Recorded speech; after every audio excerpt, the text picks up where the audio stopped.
now we're basically Spider-Man 2999 in the future, Mm-hmm. and his villain has gone to the past and altered the timeline. Exactly. Everybody. Yeah.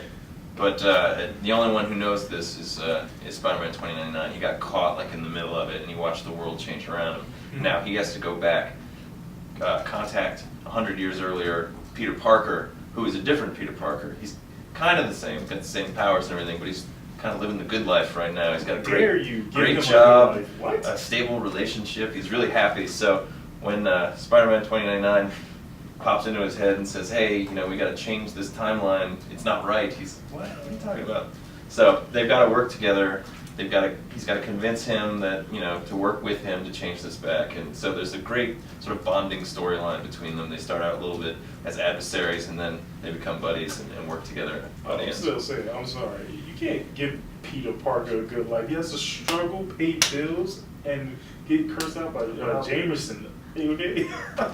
There will be struggles for him. Don't worry. No, Don't worry. But that's all part of the alternate storyline. Exactly. And that's the whole thing. And Yeah, we're playing with time. You know, we're changing time. We're moving around time. And speaking of that, that was what I noticed, that when you're actually playing the game, you actually see the time ripples like occurring, like the whole screen kind of ripples, and you see everything changing around you, which is hot. Yeah, we use a picture-in-picture to show the two time frames. So if you're playing Amazing Spider-Man, when you do an action, you see the immediate effect of it in the 2099 timeline. Yeah, so basically, you know, if you like have like this awesome like hot dog and you kind of say, "Yo, eat it, future Spidey," then future Spidey would like pop up with it. No, it's nothing like that, but I just thought it would be cool.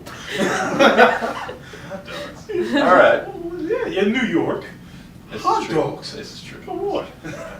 But no, I'm feeling it. I love everything you're doing and where you're going with it. I like the you know, the clash of back and forth, and then you kind of hear the smart aleck Peter Parker versus this future Peter Parker who's constantly in his head talking trash. Yeah, well, we brought to each other. in Peter David, who's the co-creator of Spider-Man 2099, to write this whole story. So there's lots of time twists and just great characters and great action throughout the whole thing. All right, so you can't complain about no-name people, okay? You got the men, all right? You got the men who built the story. That's what you need. Yo, I'm loving this game. Thank you. I can't wait to see what extra villains you have. Is there going to be any multiplayer? No multiplayer, it's single player, but you swap between the two Spideys at different times in the story, so you get to play two characters. Exactly. Yeah, 2 for 1. I don't know the difference. But yo, anyway, All good. thanks for the good talk. Good game.